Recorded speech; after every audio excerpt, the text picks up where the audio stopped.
Hi, thanks for tuning in for part two.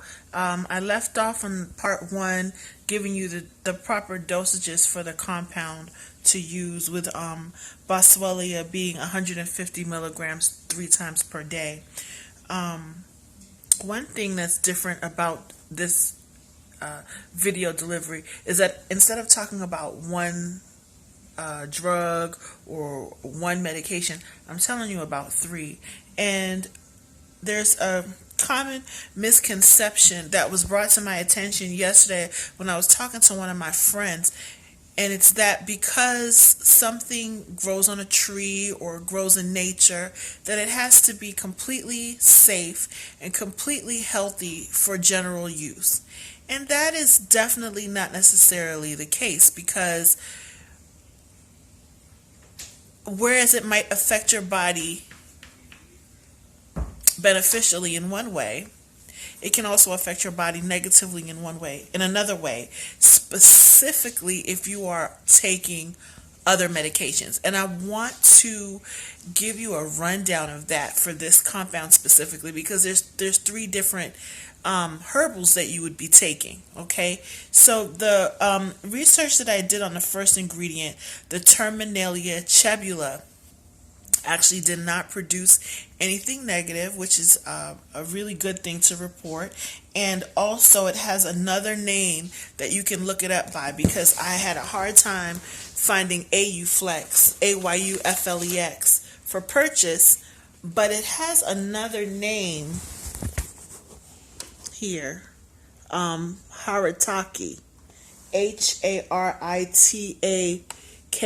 that you can purchase it under. And what I found with the Haritaki was that people were reporting positive side effects that seemed to attribute improved circulation, blood circulation, to taking Haritaki or Terminalia chebula. One person actually reported having an erection, which gave me that idea. Also, it improves constipation or slow bowel movements, which is not too much of a surprise since it is a fruit, so it's, it has its own fiber. And it also improves energy. So some people were saying they definitely wouldn't take it before bed, because it would keep them up at night. But seeing how this is a twice per day dosage recommendation, 250 milligrams twice per day, you can easily take it, when you start your day and in the middle of your day, as opposed to taking it right before bed. Now, the turmeric and the Boswellia actually kind of produce the same side effects. Okay, I wrote them down here, or at least I thought I wrote them down here, forgive me. But they were gastrointestinal, which makes sense because they're oral medications. They're things that you swallow and they go straight into your stomach, okay? And in really high dosages, some people experience nausea, stomach upset, and diarrhea from taking those herbals. But not everyone did. It's something that can be expected. And because of that, it might be a good idea to, instead of starting at 3 times per day, start maybe once or twice per day, just to see how your stomach handles it. Maybe you would do better taking them on, a full stomach, with lunch or breakfast or whatever. Also, I would be remiss if I did not point out some information I found out specifically about turmeric on WebMD and its interactions with certain drugs and certain problems that a person may have. Turmeric has been found to make gallbladder problems worse. So it is right. WebMD recommends to not use turmeric if you have gallstones or a bile duct obstruction. Okay. Turmeric has been reported to slow the clotting of blood. So if you are taking a blood thinner, then you may want to steer clear of turmeric, because it may make you very easy to bleed. And you can bleed internally also and not know that you're bleeding. So that might not be such a good idea.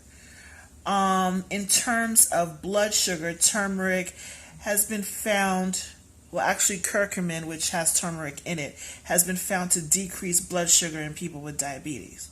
So if you're constantly checking your sugar, then that's a good thing. But if it's because you can monitor it and see if it's, affecting your levels, your blood sugar levels, and if you need to adjust your diabetes medication accordingly or whatever.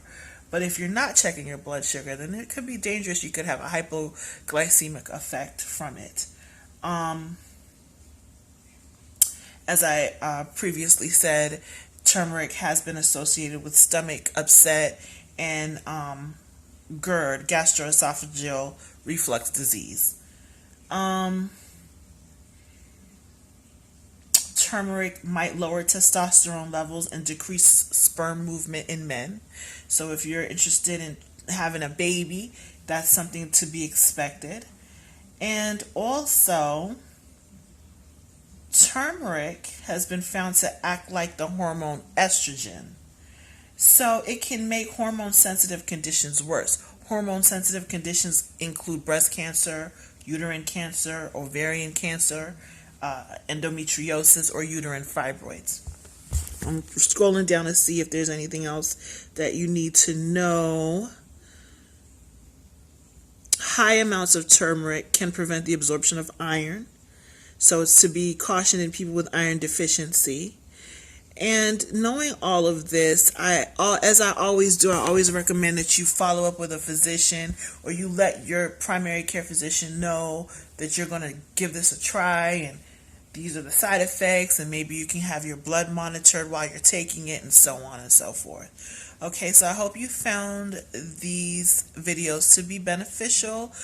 Please comment, ask questions, give your opinion. They're always welcome. And be blessed. Thanks for watching.